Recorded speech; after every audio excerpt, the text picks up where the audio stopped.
Specs, eh?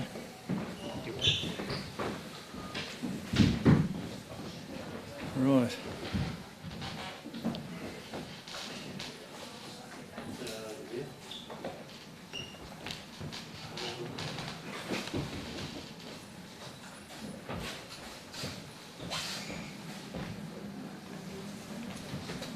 You all good? Okay, good afternoon everybody, and thanks for coming along here this afternoon. The mirror behind you, look, that's twice of you, many of you. Thanks for the media anyhow, because you've been putting out very important emergency contact details and other information on your websites and other channels, so thanks for that. It has taken some time for everyone to appreciate just how big and widespread an event this has been. And it hasn't finished yet. Severe damage has occurred in all parts of our region. The downfall was by far the biggest in our history.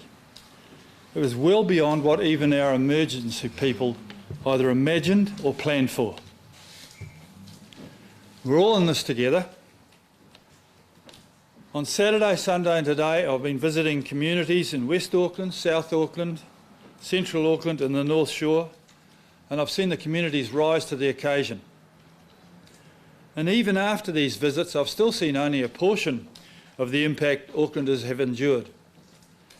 And I've only seen a small part of the community spirit and heroism of our emergency services, our council staff, volunteers and neighbours. 4 people have died. Their friends and families are grieving and in everybody's minds. It underlines the fact that this was downpour that none of us had ever seen before or even imagined. And as the Prime Minister has said, this is climate change. And I agree with him. I'd like to thank the Prime Minister for his support. Yesterday I asked him for more senior NEMA, that's National Emergency Management Agency, communications staff to ensure that we do better and benefit from this experience, especially in Christchurch. The Prime Minister has told me that whenever we need, whatever we need, we'll get, and he promptly made those 2 people available. National Emergency Management staff were in our command centre helping make all the decisions and recommendations right from the start and Friday afternoon. They were there. More resources have been forthcoming. To again update on the numbers, at 11 o'clock this morning there were already over 400 households requiring assistance. 500 Aucklanders have requested accommodation assistance. Over 60 people last night had to stay in our emergency accommodation, and another 80 had been moved into other emergency accommodation.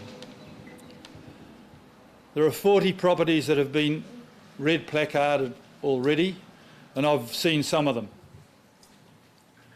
72 stormwater staff and 130 building inspectors, who I joined with yesterday, have been out in the field, working hard. We focus on numbers, and the numbers needing assistance will rise before they fall. Numbers are always out of date as soon as they're announced. Let's remember, they're not numbers, they're Aucklanders, families, neighbours.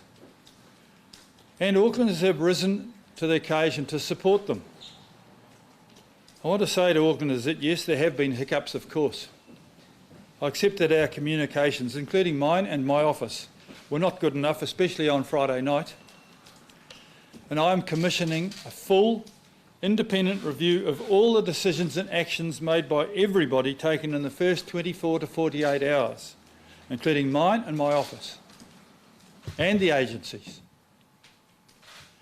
We want recommendations for improvement, and we will act on them. I expect to have more details on that during this week. But my team's current focus and our big worry is that some Aucklanders might think the worst is behind us, but it isn't. This morning the Met Service are telling us to expect 60 to 80 millimetres of rain north of the city and perhaps 80 to 120 millimetres in localised places.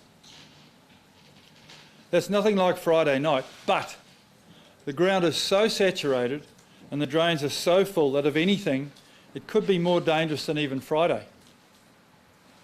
That's why I've asked emergency authorities to consider advising schools and businesses about staying closed tomorrow.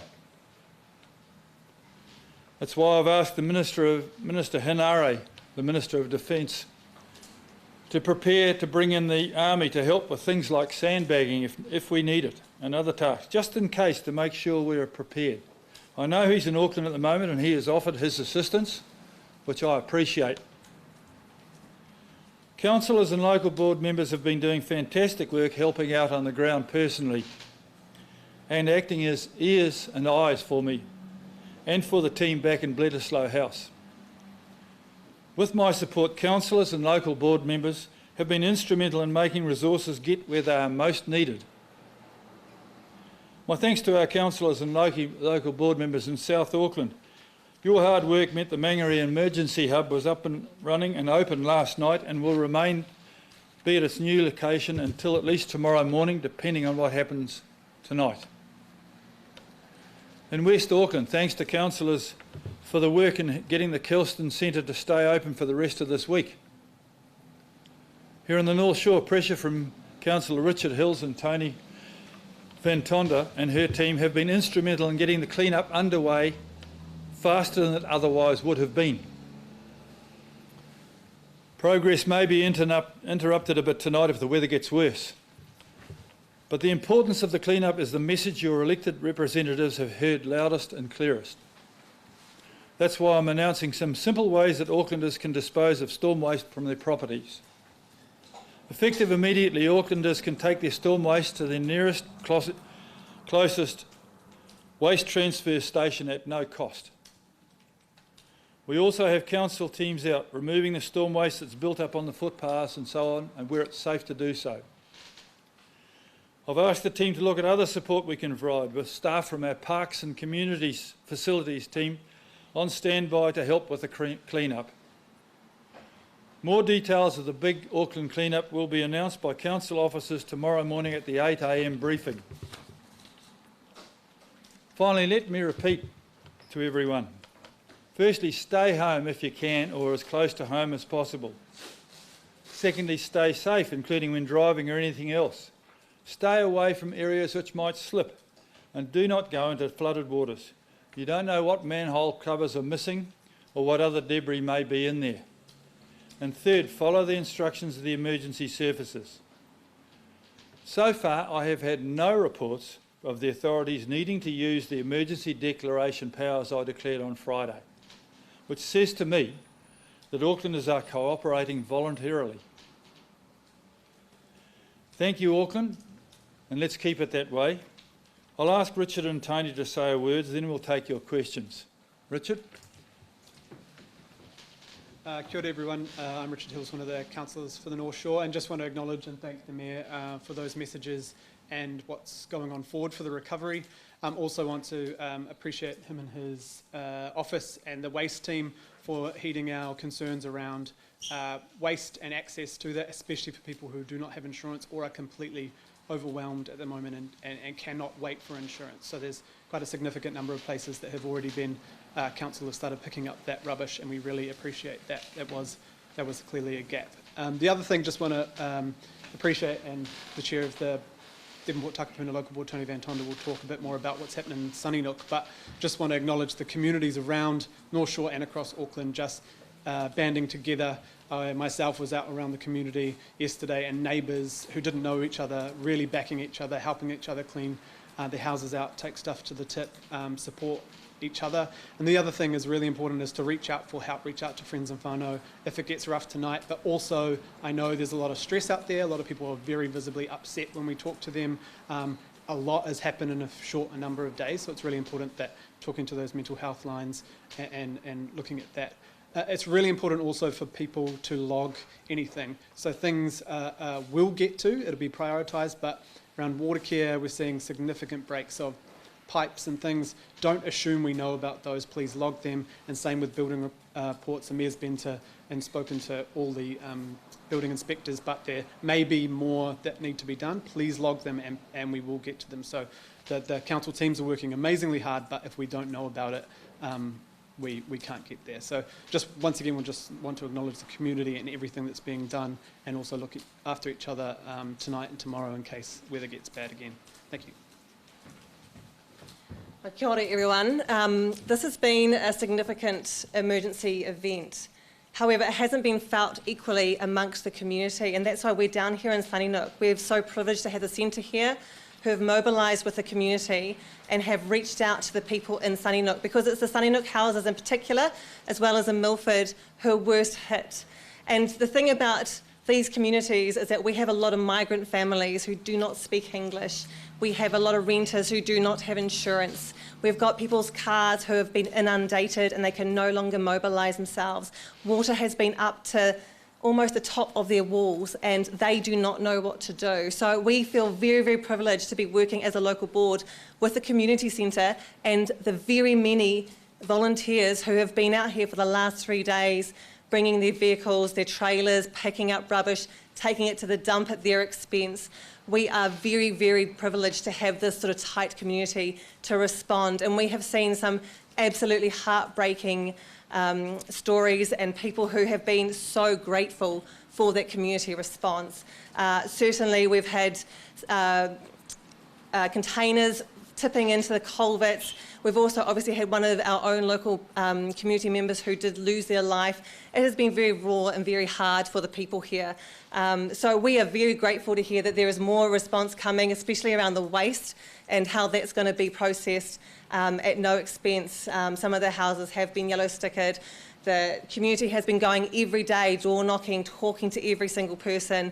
We've had food delivered. We have been bringing them in for cups of coffee. We have been helping them get to the Albany Massey University Centre because some of them cannot return to their homes. But this will be long lasting in terms of its impacts. So, really looking forward to continuing helping with these incredible volunteers who are here today. And it would be great for you to actually go and meet some of them and hear some of their stories, because that's the real stuff. Thank you. We will quickly just have a short Q&A, about half a dozen questions. Can I just ask you to ask the questions just one at a time? Mayor Brown, obviously it won't be news to you that there has been plenty of opinions put out there on your performance, on your office's performance as well. Some particularly strong. You may have heard this morning people talking about, going as far as talking about things like resignations. Do you feel the pressure? I'm certainly not going to resign. I was elected to fix Auckland, and this is a giant fix-up. The criticism, Mr Mayor, of that is your personal leadership skills, and have they been called into question by not getting out in front of the public yourself to show leadership and reassurance in that initial phase? What do you say to that? I've visited all of the emergency centres, and I've worked on the sites with the building inspectors. I've spoken to the family of the person who was killed in the landslide in Remuera. I've spoken to the son, and I've been on site and know the people who are doing the work and responded to them. So I have definitely been out and amongst the community. I'm talking about putting your face out into the media so the rest of the community can see you out there leading from the front. That's the criticism. Well, I've been interviewed while I've been out there by those media who happened to bump into me, but I didn't actually said it. Good enough with respect? Shouldn't you be telling the media I'm going to be here on Friday and Saturday so we can see what you were doing? Well, I've been responding to where the people have wanted me to be. The people, this is not about me, this is about the people who are in trouble. And that's been my first call. Go to where the people are in trouble, go to where the emergency centres are, listen to what they want. Yesterday it was quite clear that we had rather too much resources in some and not enough in others. I heard what they did and I arranged for a rebalancing of that. You said there were hiccups in your own office though. What are those hiccups? What did you do wrong yourself? Well, I don't think I personally did anything wrong, but I actually followed the instructions closely, and it may well be one of the things we're going to review is whether or not all those instructions were as clear as they might have been as well. Everyone's going to be reviewed here. Myself, the performance of the organisation, and it needs to be kept in mind this is an unprecedented in scale, and it took some time for people to understand. Normally we have had events in a suburb, and that particular councillor will lead the debate and people will concentrate on that one. Each councillor thought they had the only one, but there was 25 of them, and it took some time, and there's some lessons to be learned, and the inquiry will look into all aspects, all people, and myself included, plus the professionals, plus even the government's involvement and response. Everybody will look into this. Lessons must be learned. Mr. President, given what you said you would bring to the council upon election, it seems extraordinary that in something like this, you're using the defence as you are doing what you were told to do by officials, rather than the other way around. The leader of an event like this is the duty controller. And so it's a brave person to overturn the duty controller until you've got a clear understanding of what is going on. There's a role for a politician outside. I believe that my role is in, first of all, ensuring that we are getting the best, most efficient use of the resources that we have available, and that's been what I've been concentrating on. And as soon as I can, I've got back to the media like today. I suppose part of the question is, Mr. Mayor, you know, in hindsight, early in the piece last Friday, do you think it would have been wise for the mayor of the city to put a message out to the people? Now's the time for calm. Listen to your experts, and away you go. Do you think something should have been put out earlier? I'm quite sure that will be one of the things that does emerge from this. Mr. Brown, do you think that's part of your role to do that, sir? Is that part of your role? Hang on. Who's asking? So Saturday morning, you said it was way too early to talk about climate change. What's changed your view between then and now? Well, because at Saturday morning, I don't think we'd realised it was such a widespread event. At Saturday morning, we were all thinking in terms of the lessons we learned in the New Lynn flood, and we thought perhaps there's another New Lynn flood somewhere else. We didn't realise there was 25 New Lynn floods, and so that's definitely a change. We didn't realise, unlike the New Lynn flood, that there was 5 more days of this coming, and we are not finished. So when was the moment for you when you went, yep, it's climate change? Well, I don't think it was a dramatic moment. I think as more evidence was accumulated, we started to see and think differently. So as you mentioned, you've said it a couple of times now, the damage is widespread. In terms of repairs, what in your mind do you think is the priority? Again, I'll be guided by this. The priority was to actually understand that, and I think the 130 building inspectors and the 72 drainage people out there have come back, and I have instructed management to come up with those priorities. Clearly, preventing and more damage and keeping people safe is still the priority. Then the clean-up will be the priority. But in the meantime, the long term, we need to learn lessons from this. That we should not let this happen without making ourselves better prepared for this may not be the last rather. Bernard? Mr. Mayor, when you look back at Friday afternoon, and first of all, were you in the office all day? Yes, I was in the office on Friday. All day? Not all day, but I was actually doing work for what I expected to be a normal week next week, because it was just a rainfall in the morning. But I was working on council stuff all day, and I was in there all afternoon until the early hours of the morning. Were you in Auckland all day? Yes, I was within walking distance of the office all day long, or in the office all day and most of the night. Next So question will when be you last look back, question. when you look back in the afternoon, what do you think you should have done differently? Well, I would have liked to have known earlier from those people who you can only respond to what you know. From the office, it was a very wet day. The first feedbacks, which is one of the reasons I want a review, actually came from my elected officials. And the first thing from South Auckland came from customers in shops. I was quite surprised that it wasn't coming back from the emergency management. So that will be part of the review. You can only know what you know. Did any alarm bells ring in your head at some point during the day that this is a lot worse than what I'm hearing, and I need to get out there and get out some messages to Aucklanders? I think the moment that Councillor Henderson rang me, we suddenly realised this is bigger than what we thought. And at that stage, we made sure that my office was linked directly to the emergency management agency, and I was put in touch with the duty controller, who under the legislation is the person who's in charge actually. Okay, that's So all. should the controller outline how long this could potentially go on for? I know we said Tuesday, but have they said anything to the contrary? Oh, I think the NIWA people are probably feeling somewhat nervous at the moment.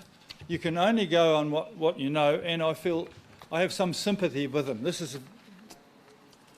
is unprecedented in both in its size, its spread, and its length. We've had New Lynn before, but we haven't had 25 New Lynns before. So thanks very much for coming, and thanks for being understanding. We will be reviewing everything. You will be kept informed. Thank you very much, ladies and gentlemen.